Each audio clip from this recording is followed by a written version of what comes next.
लोकसभा चुनाव के बाद राष्ट्रीय जनता दल की पहली समीक्षा बैठक हुई है। इस बैठक में लालू प्रसाद यादव और तेजस्वी यादव मुख्य रूप से मौजूद थे। उनकी अध्यक्षता में ही ये बैठक हुई है।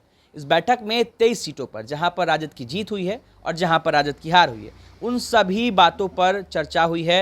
अंदर में क्या कुछ बात हुआ, विधायकों से, सांसदों से, सांसद उम्मीदवारों से और जो प्रभारी बनाए गए थे उनसे लालू प्रसाद यादव ने क्या कुछ पूछा है, क्या जानकारी ली है, ये पूरी अंदर की बातचीत जो है क्या कुछ है, ये हम जानेंगे। हमारे साथ वरिष्ठ पत्रकार अरुण पांडे सर हैं।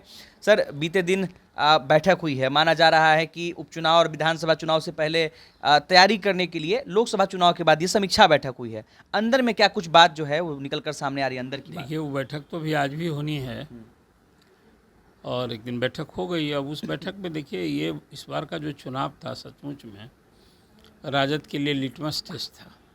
पिछले चुनाव में राजद का खाता नहीं खुला था, तो इस चुनाव में राजद को न सिर्फ 4 सीटों पर कामयाबी मिली, बल्कि महागठबंधन का जलवा रहा। पड़ोसी राज्यों की तुलना में सफलता नहीं मिली।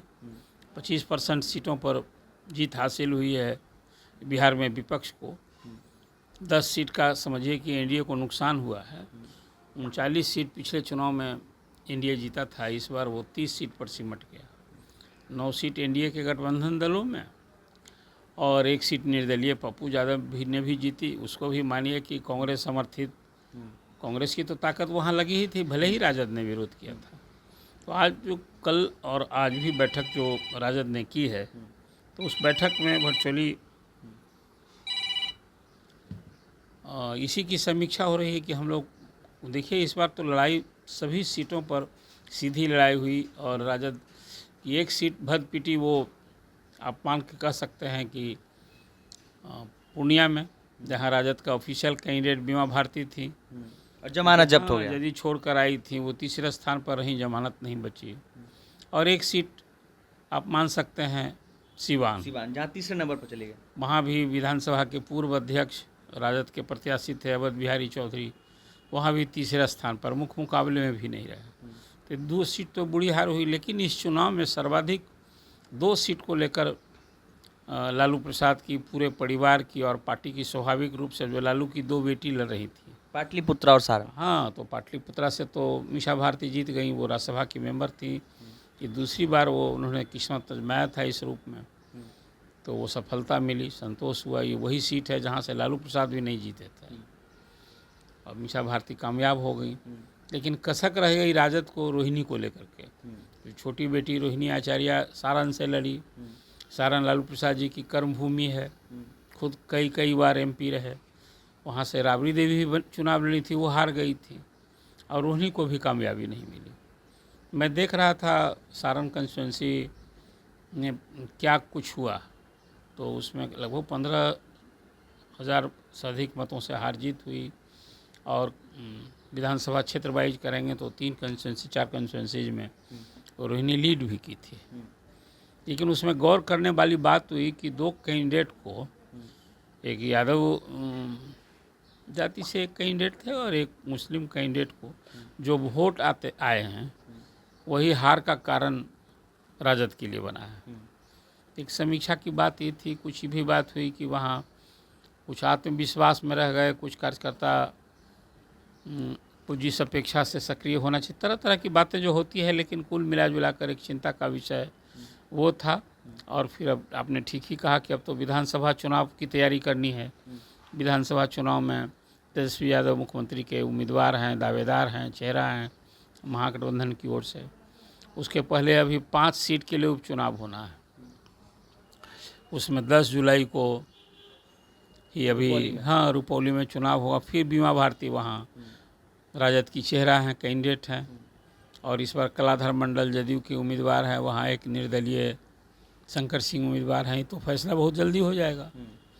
अब वो न सिर्फ राजद के लिए बल्कि बीमा भारती के लिए, अपने भविष्य के लिए भी, कि राजनीति को संभालना, वहाँ जितना उनके क्या लिए। कल रुपौली सीट को लेकर के भी चर्चाएं हुई हैं? रुपौली, देखिए स्पेसिफिक जो जानकारी मिली या जो पार्टी की बैठक में जो लोग थे, वो लोग मोटा मोटी बताया कि देखिए, समीक्षा तो हार तो जो हार हो गई, हमने जीता भी है और ये जीत भी कम संतोष की बात नहीं है कि भाई हमारे साथ सहयोगी कांग्रेस को 3 सीटें मिली, माले को 2 सीट मिली है, 1 सीट सीपीएम को भी मिली इस बार। मतलब बिहार में वाम दल का भी खाता खुल गया, भले सीपीआई को हार का मुंह देखना पड़ा बेगूसराय में। तो कुल मिला जुलाकर एनडीए अपने परफॉर्मेंस से संतुष्टि ही दिखा, जो ये महागठबंधन। तो अब बैठक में विधानसभा चुनाव को लेकर जो एक सामाजिक समीकरण बनाया गया, इस बार लालू प्रसाद ने माई के अलावा बाप, मतलब कि उसमें और दूसरे वर्ग को या A to Z पार्टी बनानी है। कुशवाहा फोकस में रहे, कुशवाहा के कई कैंडिडेट बनाए गए थे, कुशवाहा के कैंडिडेट सांसद भी बने हैं राजद से। बिल्कुल। तो कुल मिला जुला कर एक जो स्थिति है, समीक्षा हुई है, लेकिन इसमें अब कोई आगे अपनी जो कमी दिखी है उसमें आगे विधानसभा चुनाव में भरसक राजद कोशिश करेगा कि इसको हम कैसे M-22 के अलावा कि रोहिणी के हार को लेकर के चर्चा हुई वहाँ पर। हाँ, ये तो बताया लोगों ने कि एक सारण सीट को लेकर निश्चित रूप से चिंता का विषय था।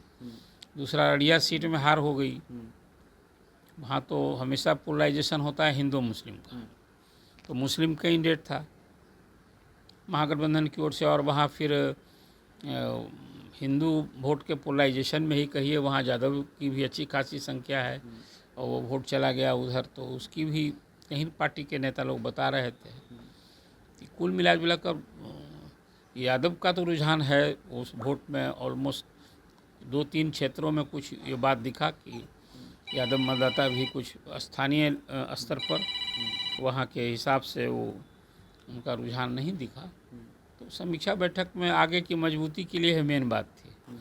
कुछ कंसेंसस को लेकर चर्चा है, लेकिन मुकम्मल जो आज शाम को जो बैठक होने वाली है उसमें जो बातें आएंगी ना, तो कुल मिलाकर बातें क्या उभरी है इसको एक नतीजे के तौर पर ही कहना स्पष्ट होगा। चलिए, तो देखिए राजद की जो बैठक है, समीक्षा बैठक, वो लगातार जारी है। बीते दिन भी हुई और आज भी बैठक होगी और इस बैठक में तमाम सीटों को लेकर के समीक्षा चल रही है। हालांकि सारण सीट को लेकर के लालू प्रसाद यादव जो है वो ज़्यादा एक्टिव थे और सारण सीट पर चूंकि काफ़ी क्लोज हार हुई है आरजेडी की, मात्र करीब कह सकते हैं 15,000-16,000 वोटों से रोहिणी आचार्य जो है वो बीजेपी से हार गई। उन सीटों पर कहाँ चूक रह गई, कहाँ कमी रह गई, इस पर भी समीक्षा हुई है। अनिकेत कुमार, बिहार तक, पटना।